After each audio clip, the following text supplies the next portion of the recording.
வாங்க, எப்படி இருக்கிறீங்க? நல்லா இருக்கிறீங்களா? இன்னைக்கு அஸ்வினி சீக்ரெட் சமையலில் நம்ம சிம்பிளாக சூப்பராக டேஸ்டியானது ஒரு ஸ்நாக்ஸ் பண்ண போகிறோம். ரவை வச்சு சிம்பிளானதுங்க, எல்லாருமே செய்யலாம், சூப்பராக செய்யலாம். பாருங்கள், ரவை எடுத்துனுங்கிறேன். ஒரு கப்பு ரவை இதில் தான் செய்ய போகிறோம். இந்த பாருங்கள், ரவை எந்த ரவையாக இருந்தாலும் பரவாயில்ல, எவ்வளோ அளவு வேணாலும் போட்டுக்கோங்க. ரவைக்கு தகுந்த மாதிரி உப்பு, அதுக்கு தகுந்த மாதிரி நம்ம என்னென்ன சேர்க்கணும்னு சொல்கிறேன். பாருங்கள், சால்ட்டு போட்டுக்கலாம். எவ்வளோ சால்ட் வேணுமோ அவ்வளோ போட்டுக்கோங்க. அது கூட நான் இது போட்டுருக்குறேன். இப்போ பாருங்கள், கஸ்தூரி மேந்தி. கஸ்தூரி மேந்தி இல்லைன்னா நீங்கள் கொத்தமல்லி கட் பண்ணி எடுத்துக்கலாம் நைஸாக. கஸ்தூரி மேந்தி இருந்தால் அதே போட்டுக்கோங்க, ரொம்ப நல்லாயிருக்கும். அது கூட காரத்துக்கு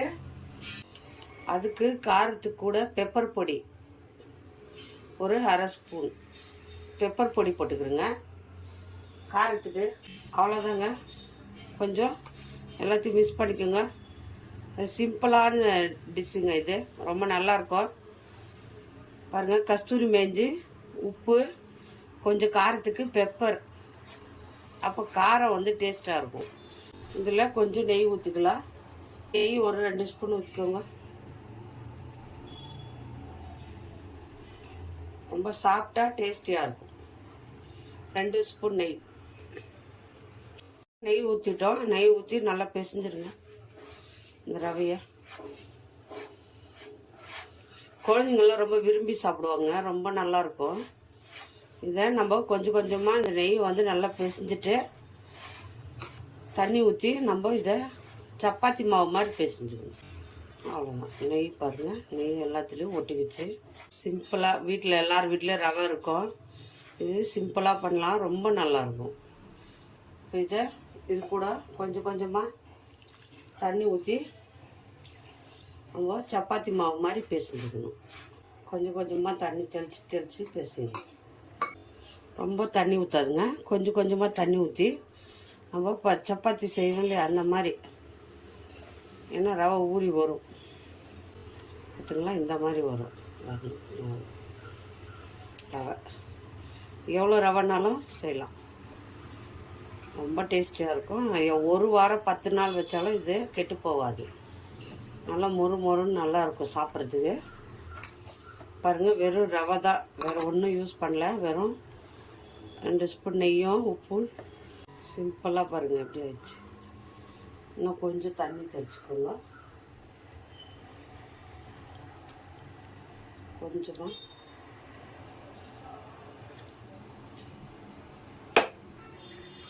கொஞ்சம் தண்ணி தெளித்து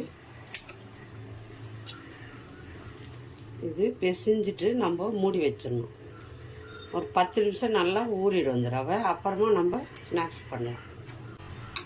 பாருங்கள், இந்த மாதிரி பிசைஞ்சுக்கணும், சப்பாத்தி மாவு பிசைகிற மாதிரி.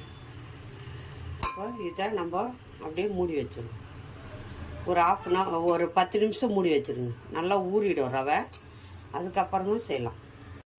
பாருங்கள், ஒரு 10 நிமிஷம் மூடி வைங்க, போதும். இப்போ நம்ம 10 நிமிஷம் மூடி வச்சோம். பாருங்கள், மாவு எப்படி இருக்குது. இந்த மாதிரி சின்னதாக உருண்டையாக அப்படி எடுத்துட்டு எல்லாத்தையும் உருட்டிக்குங்க. உருட்டின்னு இந்த மாதிரி ஜல்லடை எடுத்துக்கோங்க. எல்லார் வீட்லேயும் இருக்கும், இல்லைன்னா இந்த மாதிரி எடுத்துக்கோங்க. இதில் தட்டிடுங்க. தட்டிட்டு அவ்வளோதாங்க. பாருங்கள், ஷேப்பு இப்படி வந்திருக்கு. இதே மாதிரி எல்லாத்தையும் தட்டி ஒரு தட்டில் போட்டுக்கோங்க. நல்லா இந்த மாதிரி பழம் வரும், அதில் இப்படி போட்டுக்கோங்க. நல்லா தட்டிட்டு பாருங்கள், நல்லா வரும், ரவுண்டாக வரும், அழகாக வரும். பாருங்கள், இந்த மாதிரி ஷேப்பில் எல்லாத்தையும் உருட்டி வச்சுக்கணும். அப்போ நம்ம அதில் எண்ணெயில் போட்டு பொரிக்க போகிறோம். இந்த மாதிரி ஷேப்பில் நம்ம உருட்டி எல்லாத்தையும் ஒரு தட்டில் போட்டுக்கலாம். பாருங்கள், இந்த மாதிரி நம்ம ஒன்று ஒன்றா பண்ணி வச்சுக்கணும். இந்த மாதிரி பண்ணி எடுத்து வச்சுக்கோங்க. இப்போ எண்ணெய் வச்சு சூடு காய வச்சு பாருங்கள். எண்ணெய் சூடாயிட்டு சிம்மில் வச்சு பண்ணுங்கள். எண்ணெய் சூடான பிறகு எல்லாத்தையும் போட்டு நம்ம இதை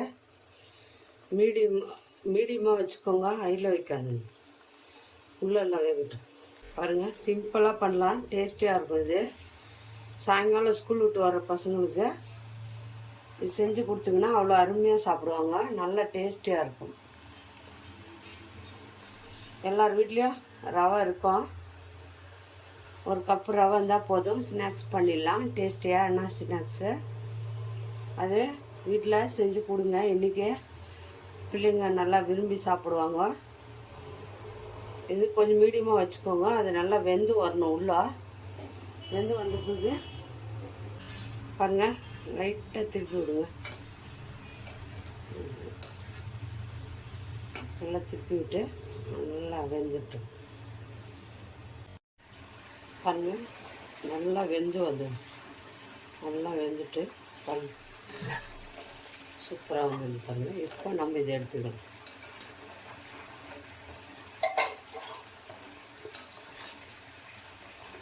நல்லா டேஸ்டியாக இருக்கும் சாப்பிட்றதுக்கு.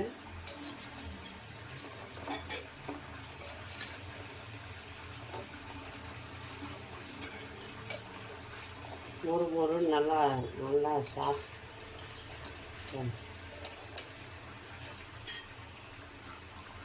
நல்லா வந்துருக்கு பாருங்கள். இன்னும் இருக்கிறதெல்லாம் போட்டுட்டு நான் காட்டுறேன். பாருங்கள், எல்லாமே சுட்டாச்சு. பாருங்கள், ஒரு கப்பு ரவைக்கு எவ்வளோ வந்திருக்கு பாருங்கள். ஒரு கப்பு ரவை தான் எடுத்தோம். சூப்பராக வந்திருக்கு பாருங்கள். அப்படியே மொறுன்னு இருக்கும், டேஸ்டியாக இருக்கும். நீங்கள் ஒரு வாரம் 10 நாள் வச்சா கூட கெட்டு போகாது. குழந்தைங்களுக்கு இந்த மாதிரி வீட்டில் எப்படியும் ரவை வச்சுட்டுக்கிறோம், 5 நிமிஷத்தில் இது ரெடி பண்ணி குழந்தைங்களுக்கு கொடுக்கலாம். ஸ்நாக்ஸ் கேட்டால் மொறுன்னு இருக்கும். வாயில் வச்சா நைஸாக போகும். கடித்து சாப்பிடும் போது நைஸாக இருக்கும், கெட்டியாக இருக்காது. நல்லா மொறுன்னு இருக்கும், டேஸ்டியாக. பாருங்கள், இந்த ரவை ஸ்நாக்ஸு யார் யாருக்கு பிடிக்குமோ லைக் பண்ணுங்கள், ஷேர் பண்ணுங்கள், கமெண்ட் பண்ணுங்கள். மறக்காத அஸ்வினி சீக்ரெட் சமையலை சப்ஸ்கிரைப் பண்ணுங்கள். இன்னொரு டிஷ்ஷில் பார்ப்போம்.